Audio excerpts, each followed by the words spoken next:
Question 6 asks us to determine the characteristics or several of the characteristics of a function's graph using the first derivative of the function.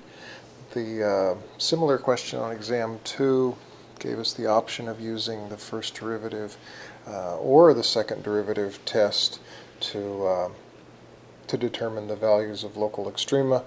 And the question on the final, this question on the final will as well. And the way it's worded is use the first and or second derivatives of the function to determine these following characteristics. But these solutions don't show the second derivative until or we don't use the second derivative until question 7. It's an entirely different function, but we don't use second derivative until then. So for this question, to take the first derivative, we just use the power rule. So the 3 comes around front here, and this term differentiates to 3x squared, and the 2 comes around here and multiplies by the negative 3, and we get negative 6.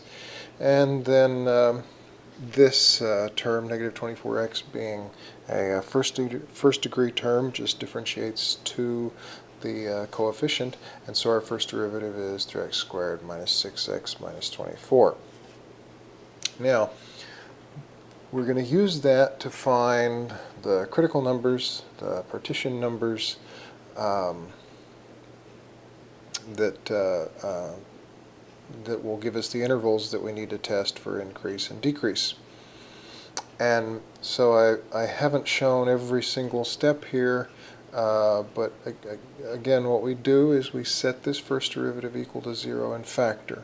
Well, there is a 3 that I could factor out here, in fact that I did factor out, but I didn't bring it down because it doesn't affect the value of the critical numbers. Excuse me. So I factored out the 3, and so the remaining factor is x squared minus 2x minus 8 is equal to 0. That factors as x plus 2 times x minus 4, and I think we're familiar by now with how this tells us that we have zeros of the derivative at negative 2 and at positive 4. So those are our critical numbers, and they will form the partitions of the intervals. So now what we need to do is we need to evaluate the derivative within each of those intervals, and since our first critical number is negative 2, we want to evaluate the derivative to the left of that for a value less than negative 2, and negative 3 is a convenient choice. And be sure when you do this to evaluate the derivative with those coefficients left in place. Don't factor them out like I did here as I was finding the partition numbers. Substitute this back into the entire derivative. So f prime of negative 3 means that wherever we have an x, we put parentheses. Wherever we have an x, we put parentheses, and then inside those parentheses, we substitute the negative 3. So negative 3 squared is 9, times 3 is 27. Negative 3 times negative 6 is positive 18, and then the constant term negative 24 comes down. And we add that to the positive 18 and the 27, and that gives us 21. 21 is greater than 0, or in other words, it's positive, and so that means that on that entire interval, from negative infinity all the way up to negative 2, the function is increasing.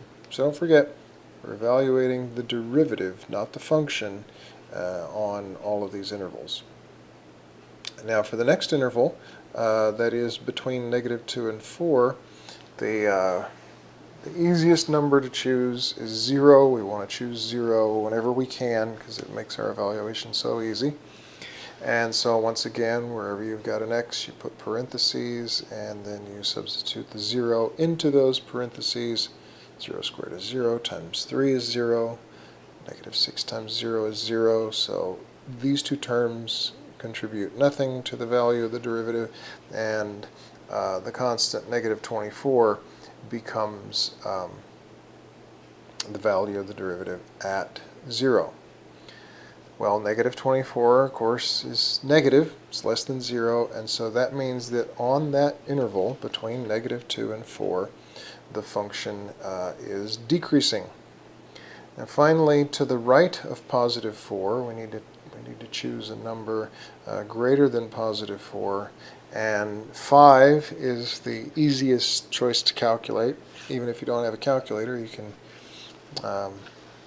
you can calculate this one pretty easily.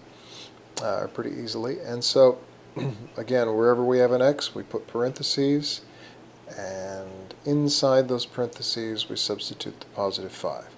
So positive 5 squared is 25, times 3 is 75, negative 6 times positive 5 is negative 30, and then once again the constant negative 24 carries on down, and when we add the negative 24, negative 30, which is negative 54, to the positive 75, we get positive 21. Positive 21 greater than 0 means that the function is increasing everywhere to the right of positive 4. And since the function is neither increasing nor decreasing at negative 2 and 4, we use the curved brackets, the parentheses, to indicate the endpoints of these intervals, because we can't actually include those values on those intervals. Okay, and then part B asks us to find all local extrema of f of x. Now, this did not say this, I don't believe, on the practice that I gave you, but this is what it's going to say on the final exam. It's just asking us for the location of those extreme values. So that means just the x values only. You don't have to calculate the function value if you don't want. So because, and we've already done the work for this part of the question, so we just evaluate the derivative and see, or we just look at our sign chart that we've made above our number line, and we see that the derivative changes from positive to negative at x equals negative 2, and so that means the function has a local maximum there. Derivative changes from negative to positive at x equals 4, and so that means we have a local minimum there. So that's the answer to part B. Then, in the last step, we're asked to calculate the absolute maximum and absolute minimum on some given interval. And so we will want to calculate, or we'll want to evaluate the function, not the derivative, not the first or second derivative, but the value of the function at the two endpoints, which in this case are 3 and 6, and any critical numbers that fall in between. Well, negative 2 does not, so we don't need to evaluate the function there, but 4 does, so we need to evaluate the function there. And so here are those evaluations. Again, these are these are the functions evaluated at these points, and so wherever we've got an x, we put parentheses. This time we have a cube because the function includes a cube, so we substitute 3 here. 3 cubed is 27. 3 squared is 9, times negative 3 is negative 27, so those values are going to cancel each other out. And then negative 24 times 3 is negative 72.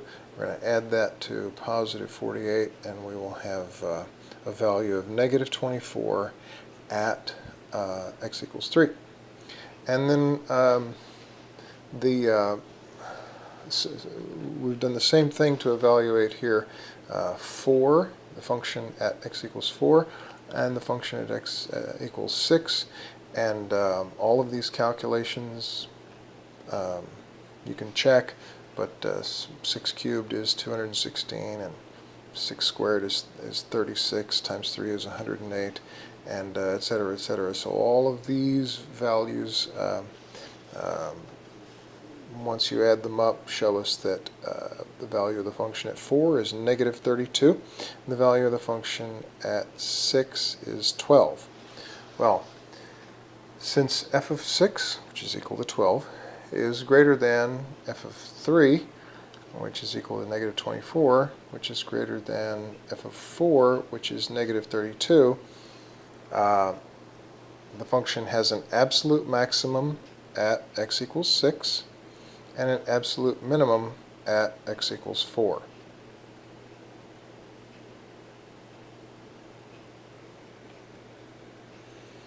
And I want to add before I close out this question that there's a fair amount of work for this question. It was split up into two, I believe, on the second exam. But here it's all in one question, so I've formatted the final to place this question on, to split this question up onto 2 facing pages.